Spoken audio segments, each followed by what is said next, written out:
This is an assassin's teapot. It can be used to pour yourself a drink and to pour a drink for your enemy. You can then down your drink to prove that the drink isn't poisoned. There's no poison in there. Don't worry about the poison. There is no poison. But then when your enemy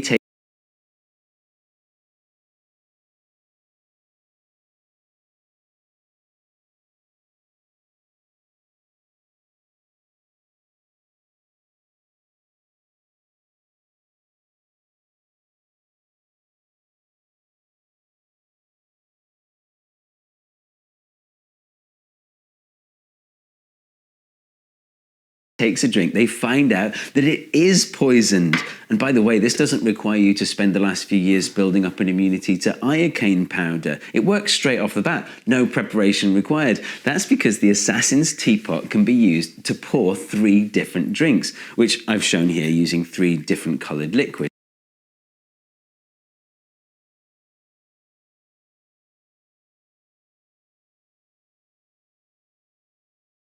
And by the way, if you plan to poison your enemy, I recommend using liquids of the same colour. Do I need to tell the viewers that they shouldn't be trying to poison people? Like legally, just that it would break the flow of the video. Film myself having a fake phone call with a lawyer in which I explain the problem, and so long as I say out loud, don't try to poison people, then that should have me covered. Okay. Click. The way you choose the drink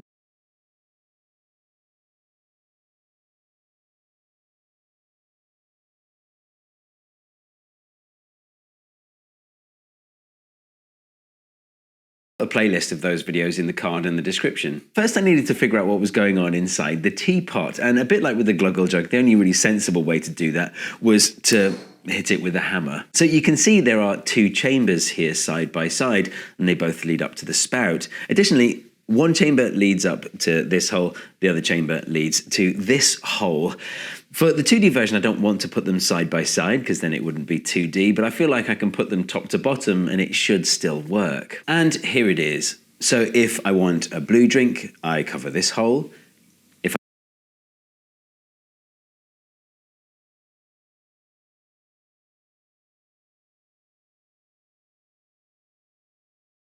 I want a yellow drink, I cover this hole.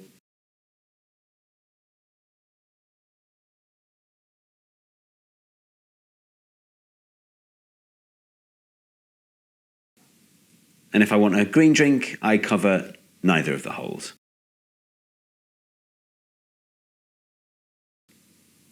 And for completeness, here's the null drink. Similarly, I could have a black coffee, or I could have milk, or I could have a milky coffee. So that's how it works, but why does it work? Why is it that putting your finger over different holes causes different liquids to flow out?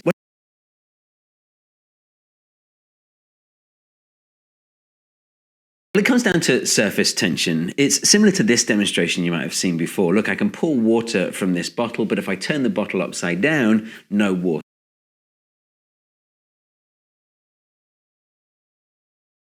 Enemy takes a drink, they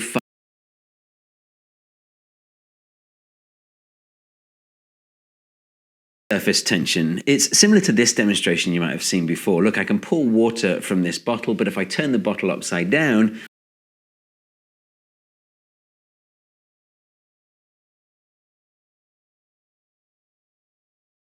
no water pours out. The trick is that there's a gauze covering the opening of the bottle. So when I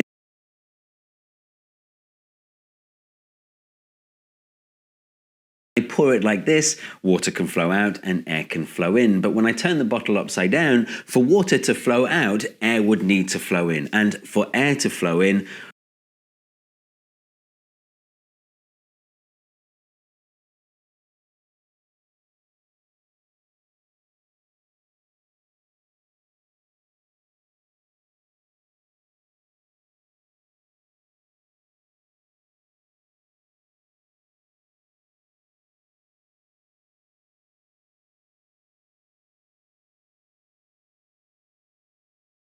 surface tension would need to be broken. Here's another example where instead of a gauze, there's a small hole. The hole's actually big enough to push a straw up into, and it floats to the top of the bottle. It's a really cool trick. You know, strictly speaking, ultimately,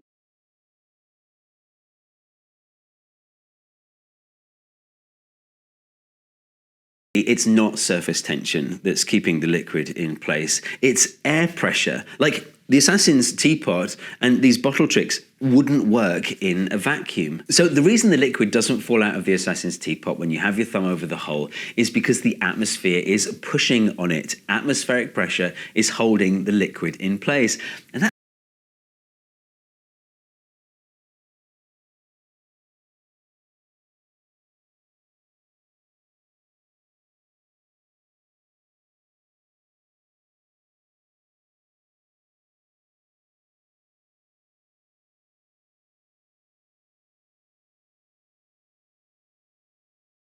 that's counterintuitive. Like, you think, well, the real explanation is that, you know, well, if the liquid did fall out a little bit, it would create a vacuum and the vacuum would pull the liquid back in. But there is no pulling force. There's only pushing force from the atmosphere.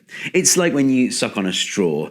It's not the suction that's pulling the liquid up the straw. It's the atmosphere pushing the liquid up the straw. And that's really counterintuitive.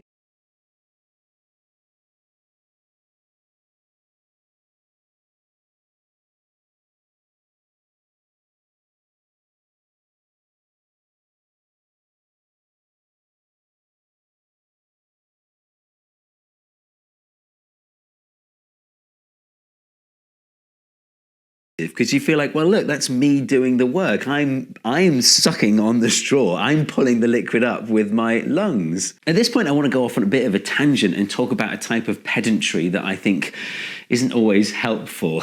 Like, imagine you say, I'm sucking liquid up a straw now. I mean, it's a weird thing to say out loud, but hypothetically,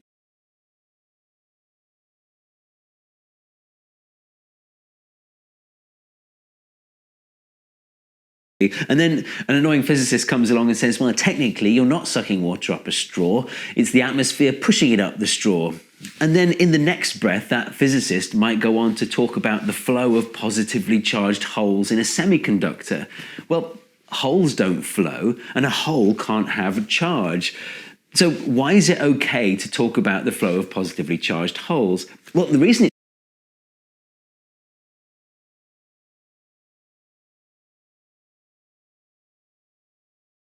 it's okay is because it's useful.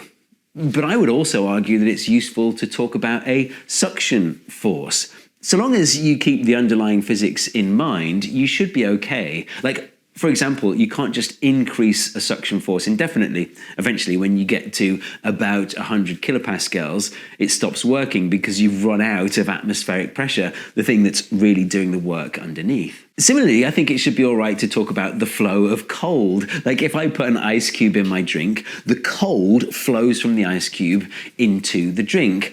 Of course, that's not really what's happening. The warmth from the drink is flowing into the ice cube.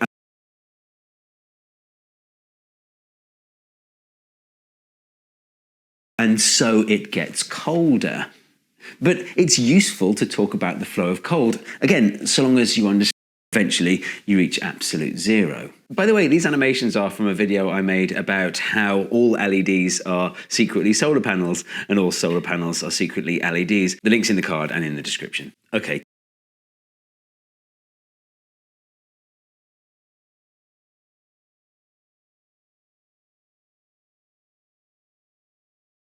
Tangent over. The point is, we all know that for the water to get out, air needs to be able to get in. And with your finger off the hole, well, air can get in at the top. But if you cover over the hole, the only way for the air to get in is through the spout. And that's where surface tension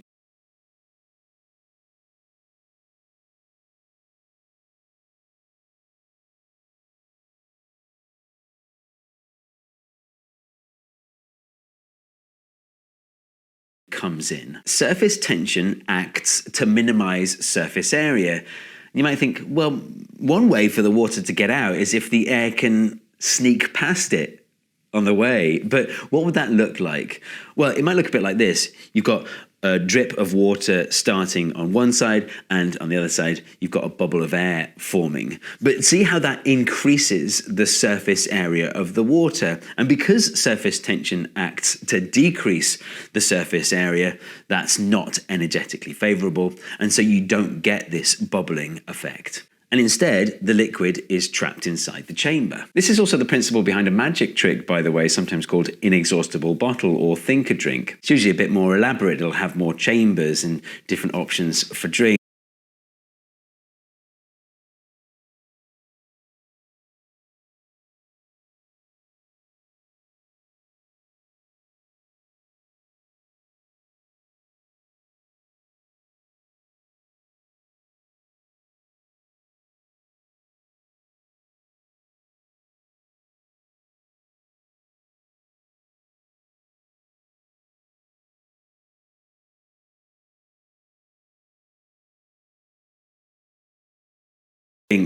But anyway, you can read all about it in my kids' book, Science is Magic, available from all good bookstores. So these are magnets. Yeah. And then these are metal, so they stick to the magnets. And then when they drive around, they also go around with it. And that makes it spin. Yeah. And some of them go loop-the-loop like this. That was my daughter spontaneously explaining the mechanics of the thing that she just built. The thing she just built was, since way before a bottom shop line, discussions that arise from it. Soon, fine, the context of what we're doing. And Kiwi things, they're excited about them. And then, as you really amazing to, in which you go to check out the algorithm. Yeah. Spin.